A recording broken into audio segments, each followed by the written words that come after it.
2024-এর লোকসভা নির্বাচনের পরে 2025 এবং 26 সালে ফের গোটা দেশেই অধিকাংশ জায়গায় নির্বাচনী মোড অন হয়ে গিয়েছে।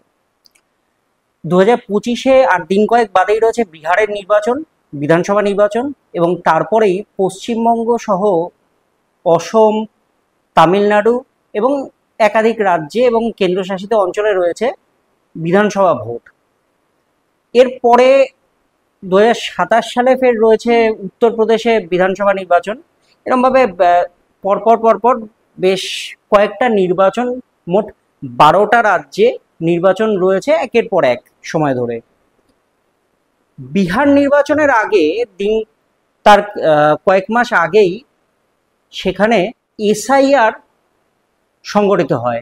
নির্বাচন কমিশনের তরফে এই এসআইআর করা হয়। তার মূল কারণটা হলো গিয়ে এসআইআর এর মাধ্যমে সেখানে বৈধ ভোটার কারা তাদের একবার ঝালিয়ে নেওয়া হয়।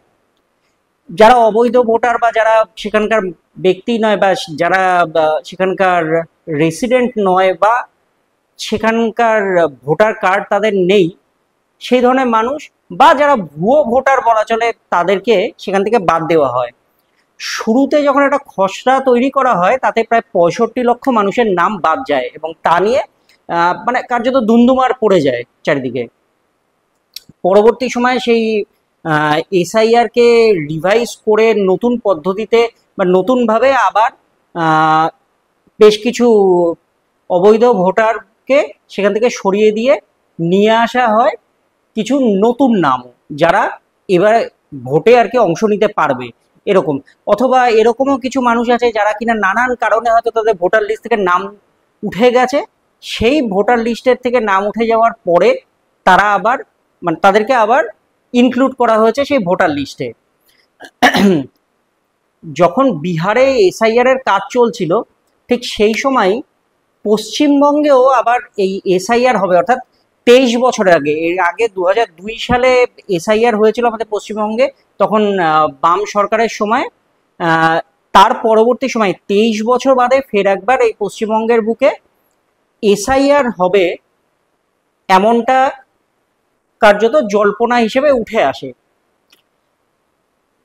এই জল্পনার মাধ্যমে বা এই জল্পনার মাঝে আমাদের রাজ্য সরকার অর্থাৎ তৃণমূল শাসিত রাজ্য সরকার এবং কেন্দ্রে বিজেপি সরকার, এই দুই রাজনৈতিক দলের মধ্যে কার্যত শুরু হয় একটা তুতু মেমে। তার কারণ বিজেপির তরফ থেকে কার্যত হুমকি দেওয়া হয়, হুমকির সুরেই কার্যত আর কি এই বিষয়টা বলা হয় যে এবারে পশ্চিমবঙ্গের বুকে এই এসআইআর হলে সেখান থেকে কম করেও 1 কোটির বেশি মানুষের নাম নাকি বাদ যাবে। তারা সকলেই এই অনুপ্রবেশকারী অর্থাৎ অবৈধ অনুপ্রবেশকারী এবং বাংলাদেশ সহ একাধিক জায়গার থেকে আমাদের পশ্চিমবঙ্গের বুকে তারা চলে এসেছে এবং তারা এখানে অবৈধ ভোটার। অবৈধ ভোটার কাদের? বিজেপির দাবি হলো গিয়ে সেই অবৈধ ভোটার তারা তৃণমূলের অবৈধ ভোটার।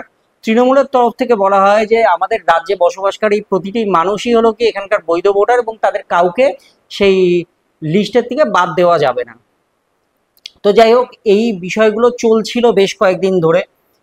চলতে চলতে তারপরে যেটা হয় যে গতকাল অর্থাৎ সোমবার নির্বাচন কমিশনের তরফ থেকে এখানে মানে পশ্চিমবঙ্গ সহ মোট 12টি রাজ্য এবং কেন্দ্রশাসিত অঞ্চল মিলিয়ে এসআইআর দ্বিতীয় দফায় এসআইআর হবে এমনটা ঘোষণা করা হয়। অর্থাৎ বিহারের পরে দ্বিতীয় পর্যায়ে এই রাজ্যগুলো এবং কেন্দ্রশাসিত অঞ্চলগুলোতে এসআইআর হবে।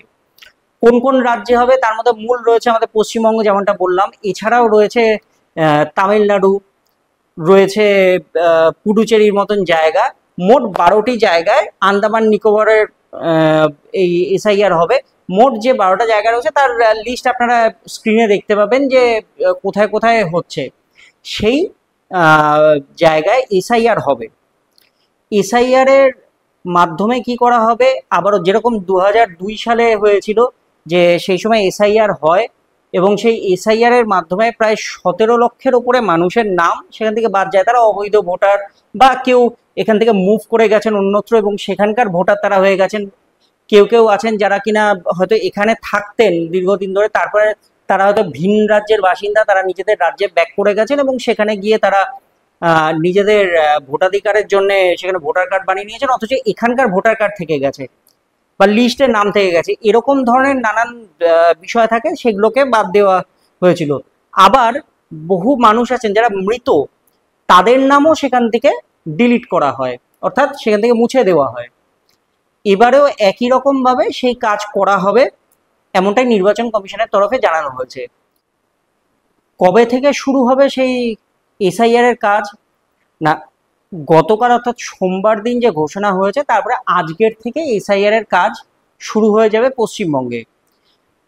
এরপরে প্রত্যেকের বাড়িতে বাড়িতে যাবে হলো কি বিএলওরা, তারা সেখানে যাবে এবং তারা সেখানে গিয়ে আপনাদেরকে একটা ফর্ম দেবে। সেই ফর্মে কিছু বিশেষ প্রশ্ন থাকবে, সেই প্রশ্নের উত্তর আপনাদেরকে দিতে হবে। তার সঙ্গে দিতে হবে হলো গিয়ে যে এখনকার যে আপনার ভোটার কার্ড, তার একটি পাসপোর্ট সাইজের ছবি, সেটাকে ছোট আকারে তুলে সেটাকে সেখানে আঠা দিয়ে আটকাতে হবে, এবং এখনকার আপনার একটি পাসপোর্ট সাইজের ছবি সেটাও সেখানে আটকে দিতে হবে।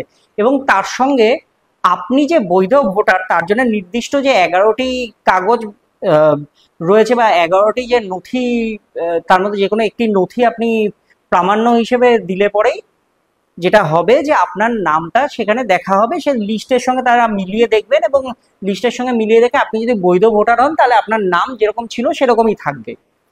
যদি এক্ষেত্রে কোনো প্রশ্ন থাকে বা এক্ষেত্রে যদি কোনো রকমের কোনো সমস্যার কিছু থাকে, তাহলে সেই রিভিশন হবে, এবং রিভিশনের পরে জানা যাবে যে আপনি মানে আদৌ আপনার সে ভোটার তালিকাতে নাম আছে কিনা, বা আপনি কতটা বৈধ সেটার ব্যাপারে, বৈধ ভোটার হিসেবে সামনে আসছেন সেটার ব্যাপারে জানা যাবে। তার একটা খসড়া তালিকা তৈরি করা হবে 9 ডিসেম্বর, এবং আগামী বছর অর্থাৎ 2026 সালের 7ই ফেব্রুয়ারি চূড়ান্ত তালিকা, সেই মানে ডিলিশন এডিশন করে যেটা দাঁড়াবে, মোট যে তালিকাটা দাঁড়াবে, সেই তালিকাটা প্রকাশ করা হবে 7ই ফেব্রুয়ারি 2026 সালে, এমনটাই জানানো হয়েছে নির্বাচন কমিশনের তরফে। এবং তারপরে যেমনটা সূত্রের মারফত জানা যাচ্ছে যে 2026 সালের 28শে ফেব্রুয়ারির মধ্যে নির্বাচন কমিশনের তরফে পশ্চিমবঙ্গে কবে ভোট গ্রহণ হবে বা কোন কোন তারিখে বিধানসভা ভোট ধার্য করা হবে সেটা ঘোষণা করা হবে। এবার আসছি একটা বিষয়ে, যে বিষয়টা নিয়ে এই ঘোষণা গতকাল হয়েছে, এবং পশ্চিমবঙ্গের পাশাপাশি যেমনটা বললাম যে আরো বেশ কয়েকটি জায়গায়, মোট 12 জায়গায় এই এসআইআর হবে। তার পাশাপাশি যে প্রশ্নটা উঠে আসছে যে পশ্চিমবঙ্গের পাশাপাশি 2026 সালে নির্বাচন রয়েছে অসমেও, সেখানেও বিধানসভা নির্বাচন রয়েছে।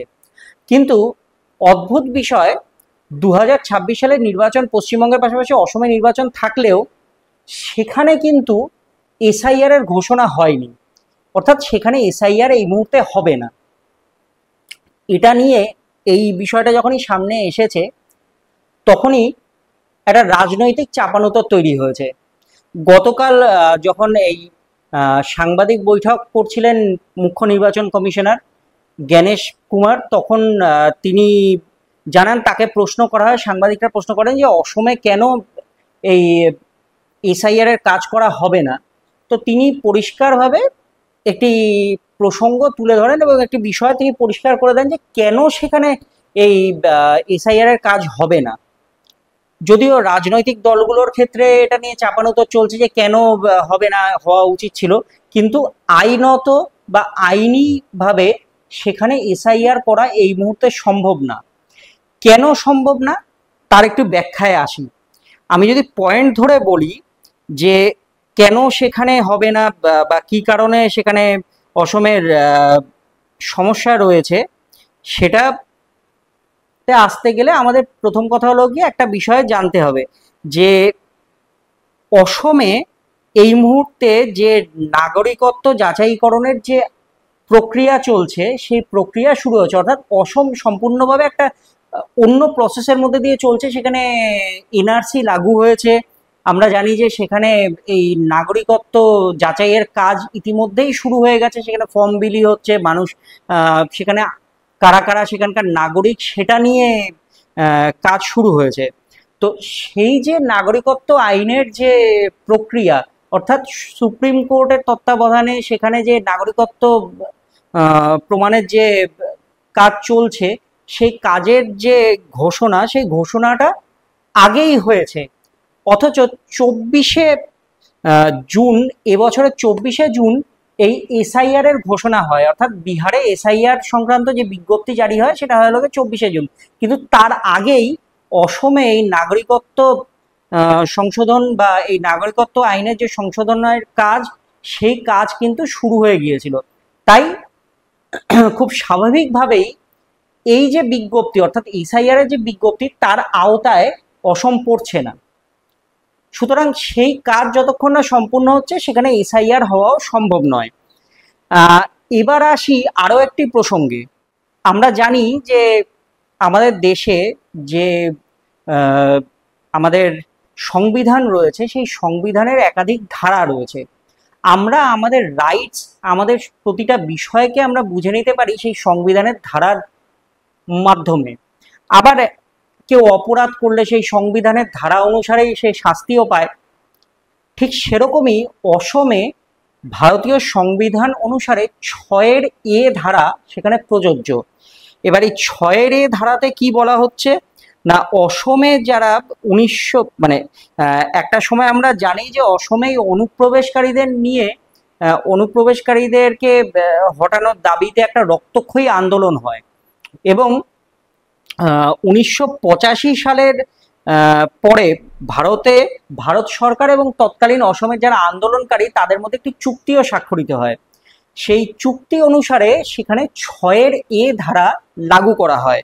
সেই 6 ধারা অনুসারে কি বলা হচ্ছে না, সেখানে 6 ধারাতে এমনটা জানা যাচ্ছে যে 1966 সালের 1 জানুয়ারি থেকে 1971 সালের 25শে মার্চ পর্যন্ত অসমে যে সমস্ত অনুপ্রবেশকারীরা চলে এসেছিল, অর্থাৎ বাংলাদেশের থেকে, নিয়ারেস্ট বাংলাদেশ হোক বা ওদিকে মিয়ানমার, এই সমস্ত জায়গার থেকে যখন অসমে তারা এসে বসবাস শুরু করে, এই সময়কালের মধ্যে যারা এসেছে তাদেরকে নাগরিকত্ব দেওয়া হচ্ছে ভারতবর্ষের। তার পরবর্তী, অর্থাৎ যেমনটা আমি বললাম আপনাদেরকে যে 1971-এর 25শে মার্চের পরে যারা ভারতবর্ষে এসেছে অনুপ্রবেশকারী হিসেবে, তাদেরকে ভারতের নাগরিকত্ব দেওয়া হবে না। এই আইন অনুসারে, এই ধারা অনুসারে, অর্থাৎ এটা 6 ধারায়, সংবিধানের 6 ধারা অনুসারে এই মানে এই অনুচ্ছেদটি লাগু রয়েছে অসমের ক্ষেত্রে। অসমের নাগরিকত্ব আইনের মধ্যে এই ধারাটি রয়েছে।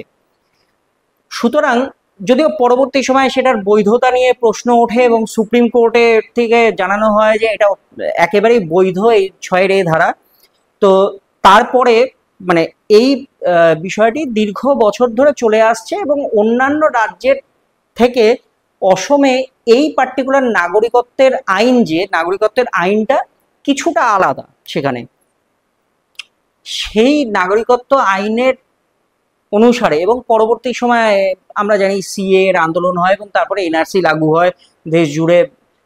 এনআরসি লাগু হওয়ার পরে সেই এনআরসি অসমে সবার আগে ইমপ্লিমেন্ট হয়েছে এবং সেখানে এখন সেই কাজ চলছে। এবার যেটা হয়েছে যে সেই কারণে অসমে এই মুহূর্তে এসআইআর সম্ভব নয়, তাই সেখানে ঘোষণাও করা হয়নি। আগামী দিনে নিশ্চয়ই এই কাজ, অর্থাৎ এই এনআরসির কাজ সম্পন্ন হওয়ার পরে সেখানে এসআইআর হবে, এমনটাই জানিয়েছেন জ্ঞানেশ কুমার।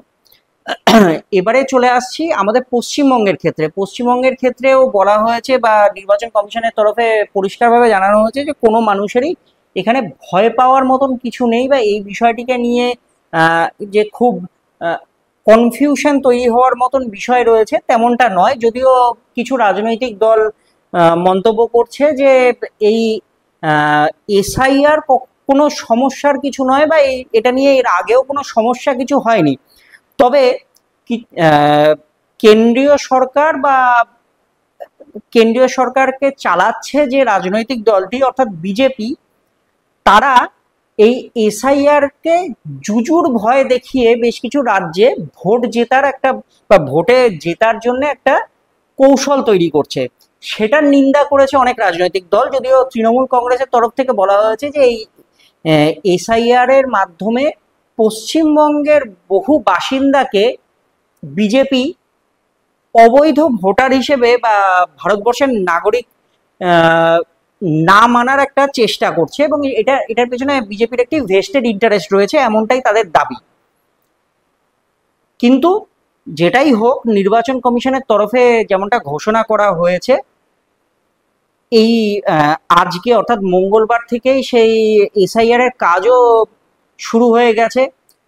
আপনার বাড়িতে যে সরকারি আধিকারিক অর্থাৎ বিএলও যে যাবেন, তিনি আপনাকে একটা ফর্ম দেবেন। সেই ফর্মের মধ্যে কিছু প্রশ্ন থাকবে, নির্দিষ্ট প্রশ্ন। সেই প্রশ্নের ভিত্তিতে আপনি আপনার কাছে থাকা যে বৈধ ডকুমেন্ট, আপনি যে এদেশের নাগরিক তার জন্য সংশ্লিষ্ট যে 11টি বৈধ ডকুমেন্টের কথা বলা হয়েছে, যা আপনারা স্ক্রিনেও দেখতে পাচ্ছেন, যে সেই বৈধ ডকুমেন্টগুলো কি কি আপনারা দিতে পারেন। তার মধ্যে যে কোনো একটি ডকুমেন্ট আপনারা সেইটার সঙ্গে, সেই ফর্মের সঙ্গে দেবেন।